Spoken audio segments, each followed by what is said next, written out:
Know yourself, which is one of the supreme goals of human beings in all traditional societies, is to know your heart and to understand and to be able to observe and to participate in the inner workings of the self. To be able to see, what am I doing? What am I thinking? How am I doing that?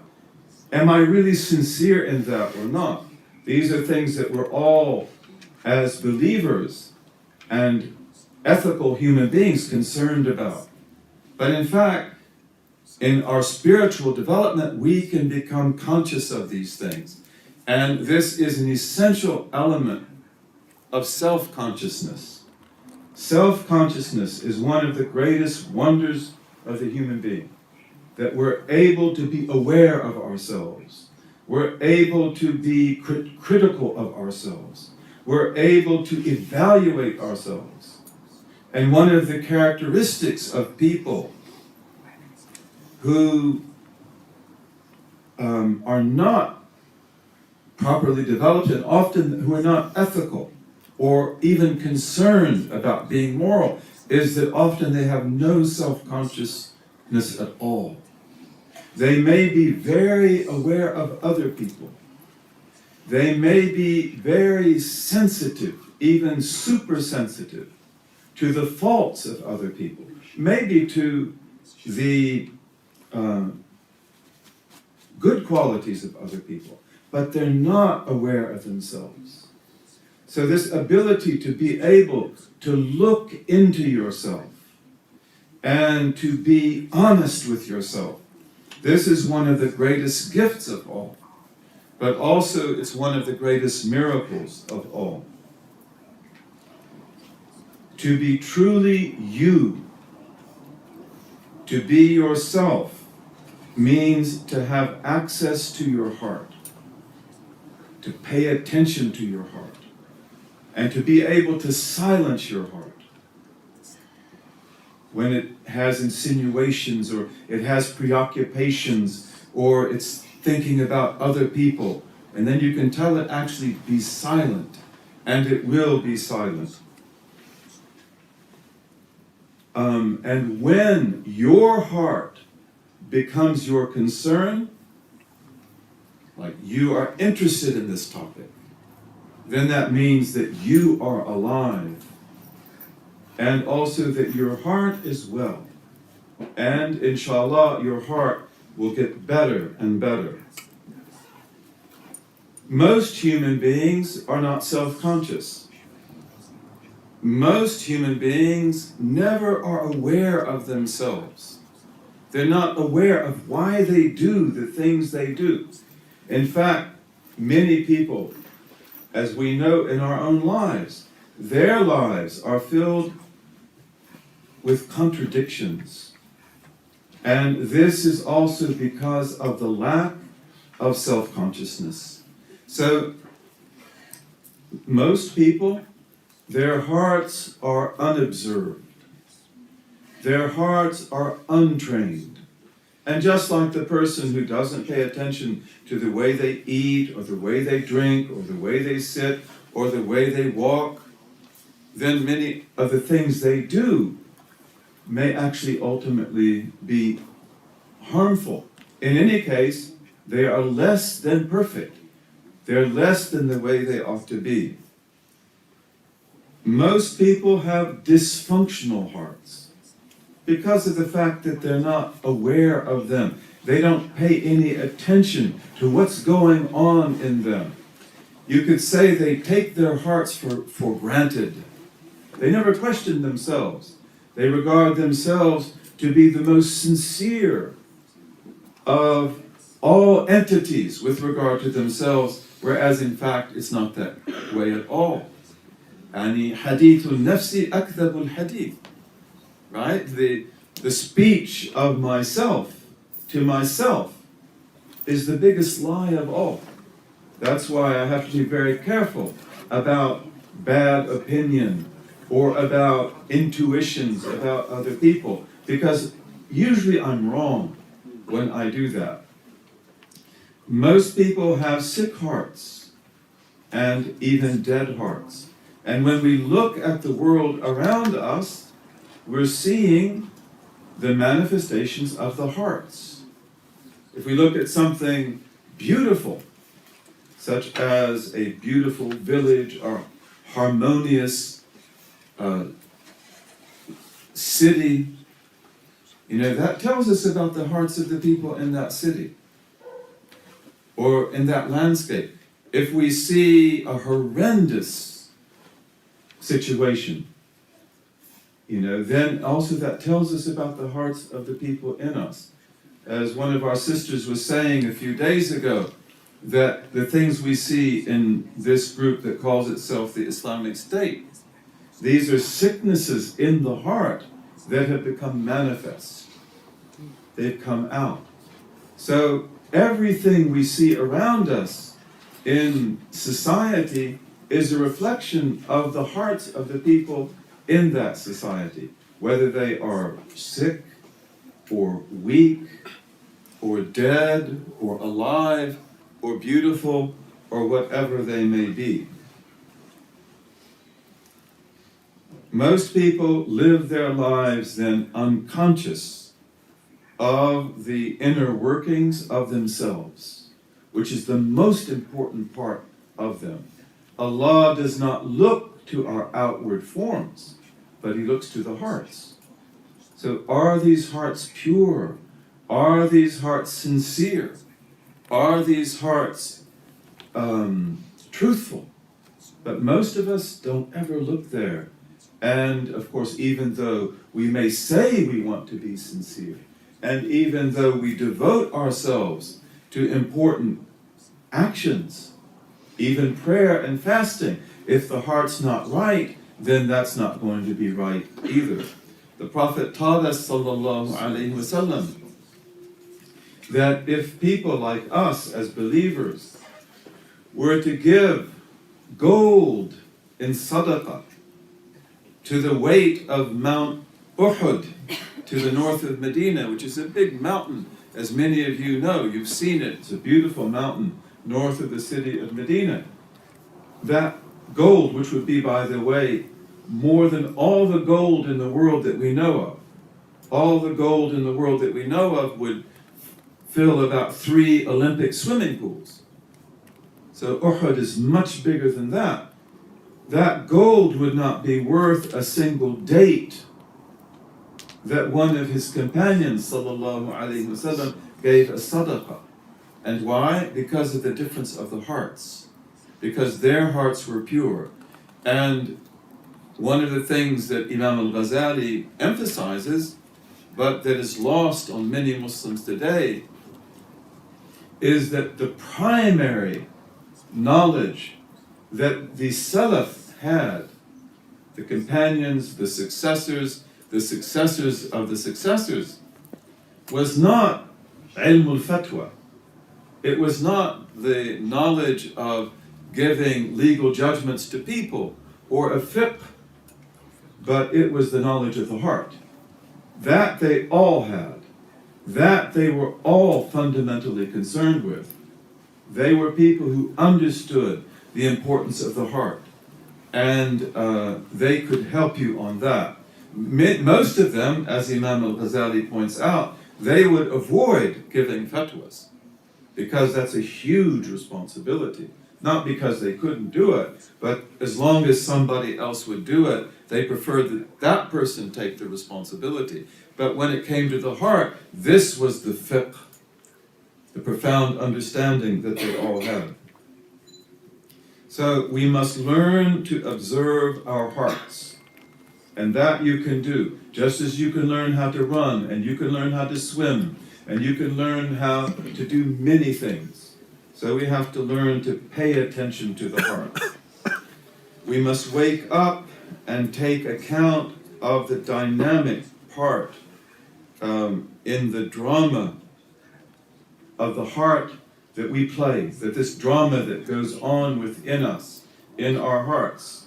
We've got to take active part in that. We need to understand that. All our words and deeds are workings of the heart. And this is why we want to talk about speech, because of the fact that silence and speech are such a big part of what happens to the heart. All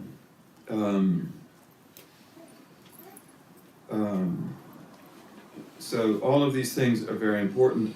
And so now I think we'll just go to the topic of speech. This is what we want to talk about for the next 10 days. And here, again, one of the things that Imam al-Ghazali, one of the most important things that he emphasizes is just as you should be conscious of the heart and all of the things that pertain to the heart, so also it's extremely important to pay attention to what we say. And again, this is something that we have to awaken to. This is something that we have to be trained in, because of the fact that for almost all of us, if not all of us, speech is the most natural thing of all. You know, we learn how to speak when we're children, and we speak all the time, and our abilities, spiritual development, and our spiritual advancement. If you are in a court of law, let's say as a defendant, even if you were a plaintiff, but let's say that we're defendants in a court of law, then we will be very careful about every word we say. And this is the way that we should always be. You know, think before you speak. The sign of the believer is that he or she puts their tongue behind their heart. So we think about what we will say, and then we say it. And this is the sign of the most intelligent and the wisest of all men and women. They're people who think before they speak. And what we say should be true. What we say should either be truth, or it should be something that we are sure about. We have tathabbut. It may not be true, but we believe it to be true on the basis of sound evidence. Okay, so if it's not like that, we shouldn't speak. This is again the work of the heart. Is what I am about to say true or not? Is it something that I am confident is correct, or that I'm doubtful about? And then, will this thing that I say hurt you? Because words that harm people and hurt people, they're not worth speaking, even if those words are true. It might be, for example, that a person is making big mistakes, or is doing things that are very impolite. Maybe they haven't been trained. Maybe they come from another culture. And yet, if you were to correct that person, you would harm them, you would hurt them, and they wouldn't listen. So in a case like that, it's best not to speak.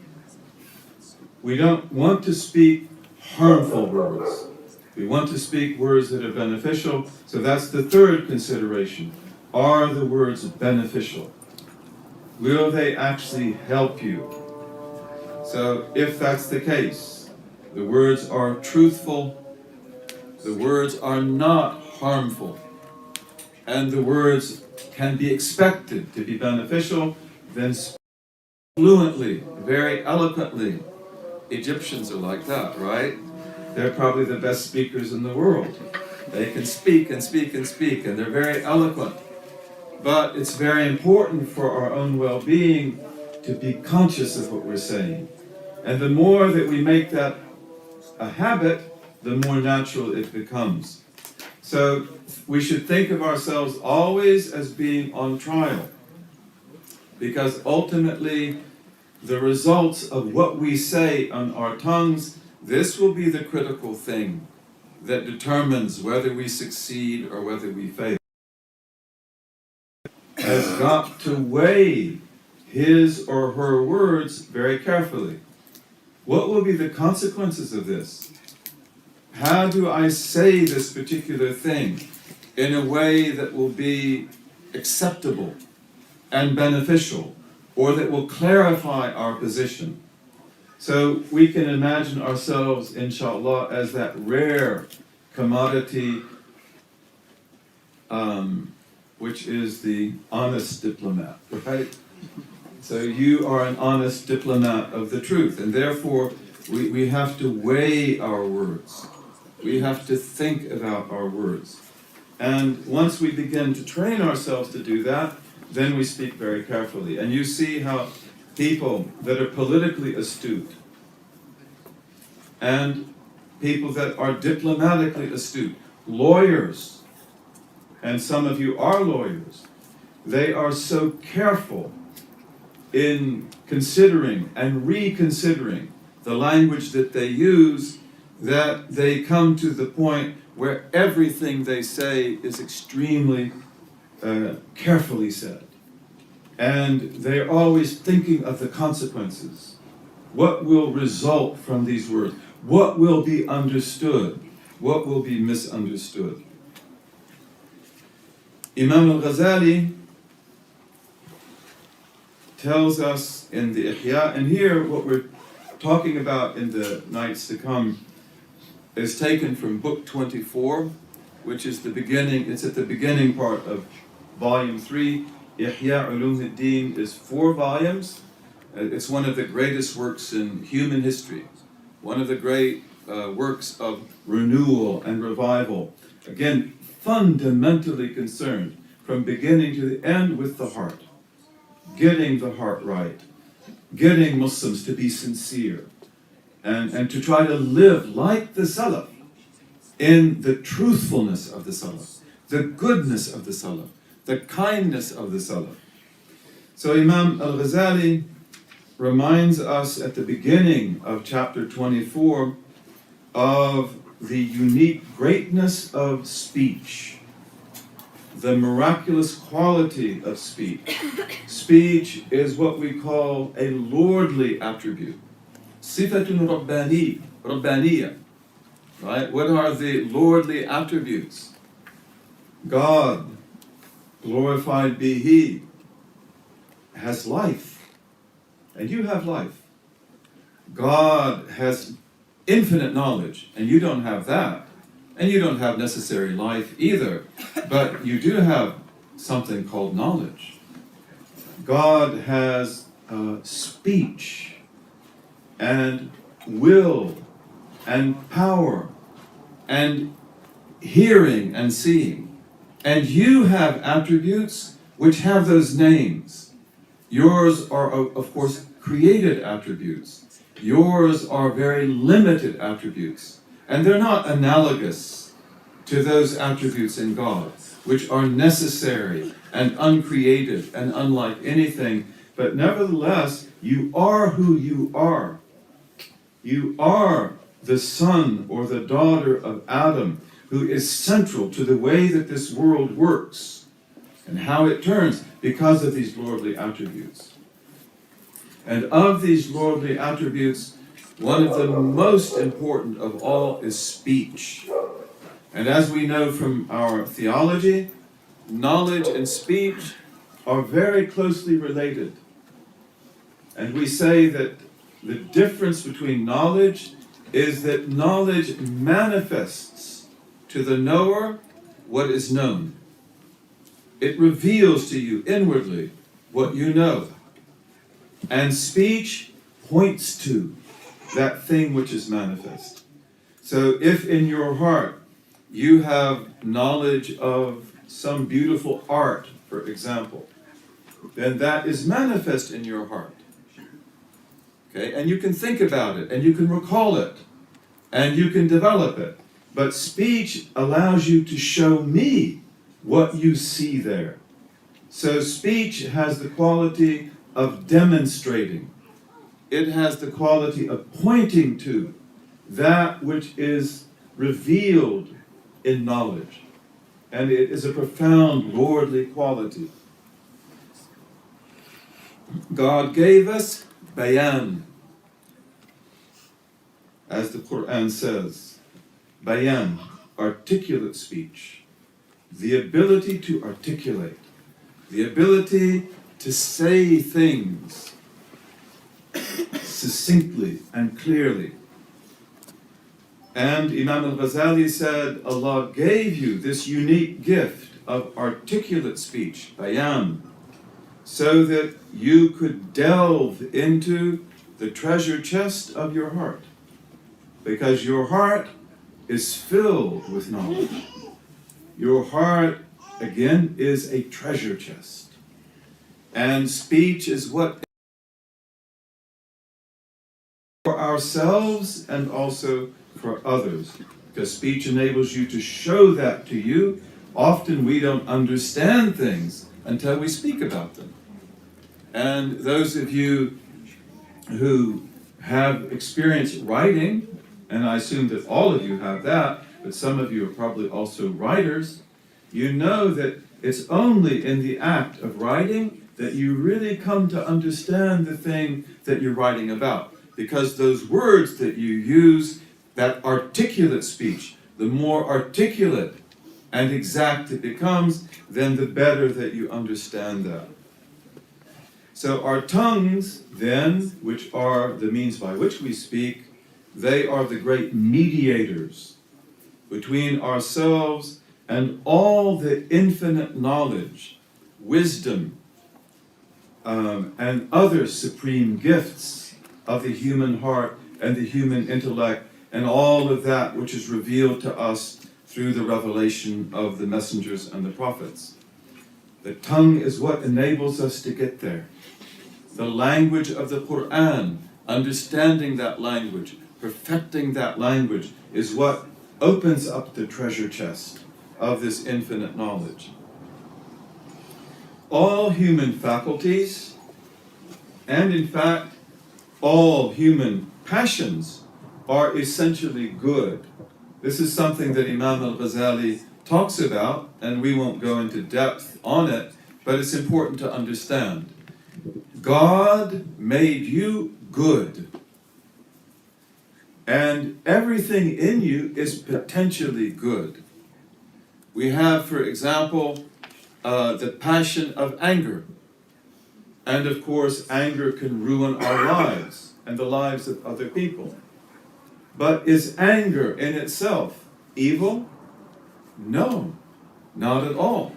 If you don't have the passion of anger, you will not be a complete human being. You won't be the most perfect of women, and you won't be the most perfect of men. But anger has to be disciplined. Just as we have to learn how to run if we want to run, or we have to learn how to swim if we want to swim. We have to learn also how to live with our anger and how to use forbearance.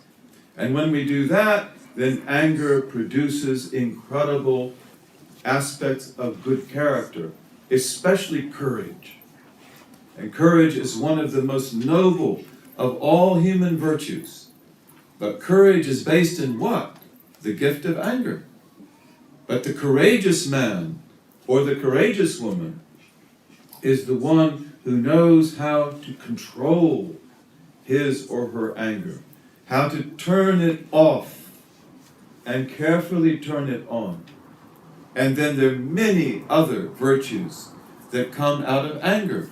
And we think about passions of eating and drinking and sleeping and wearing clothes and all these things that human beings have. We have appetites. We have shahawat. Are these shahawat bad? No, they are good. Everything in you was created good. Allah is a merciful creator. He's Ar-Rahman Ar-Rahim. But again, when we learn to train these appetites, just as we learn how to run properly or walk properly, then these shahawat turn into high virtues.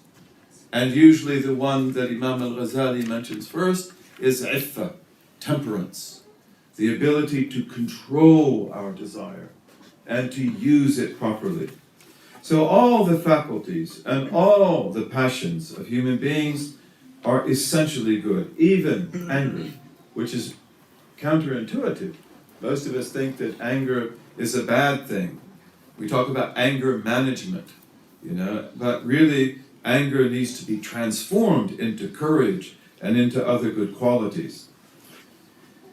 Their misuse, however, is what leads to harm. But of all human faculties, none of them is potentially as harmful as speech. Just as none of our faculties is potentially as beneficial as speech. So speech needs to have a lot of attention. And we need to think about the way we speak. And we need to pray to Allah, put my tongue behind my heart. Put my tongue behind my intellect. Put my tongue behind my spirit, my ruh, so that I can speak the words of a believer. The hypocrite's not like that. The hypocrite, like the fool, his or her tongue is in front of their heart, in front of their intellect, in front of their spirit. They just speak impulsively. They speak out of anger, they speak out of passion, they speak out of misinformation, they speak out of bad opinion. And then they follow up what they say by trying to think it out and justify it and take it further. But the believer is not like that. And the intelligent human being is not like that either. The gift of articulate speech, al-bayan, can potentially make us like the angels. And of course, when we combine that with all the other human qualities that we have, especially anger and passion, it can even make us higher than the angels. It sets us apart from all other creatures that we know of in the animal world. Other creatures, whales, dogs, cats, birds, they express themselves and they communicate. There's no question about that. A dog can communicate to you all sorts of things. They as far as we know, with this kind of exact communication that can carry over to the other and show them the content of knowledge. Articulation, careful speech, self-conscious, measured speech is our key to accessing oceans of meaning and infinite blessings. True or truthful, articulate speech is therefore, and not surprisingly, one of the greatest gifts and pleasures of the garden. Allah tells us that in the garden there is no laghu, there is no laghiya, there is no ta'thim, right? There is no false, empty, or meaningless speech. All the speech of the believers in the garden, and of course in the garden, all the men and women are believers. It is all speech that comes from behind the heart and behind the spirit, and therefore it is perfectly meaningful. The believer in the garden speaks words of wisdom that give him or her greater understanding of the wonders of God in creation and communicate that also to the other believers. We must train ourselves to use the gift of speech as the great Adamic and paradisial gift that it is. In this, we should walk in the shadow and follow the guidelines of the Prophet ﷺ and the way that he spoke.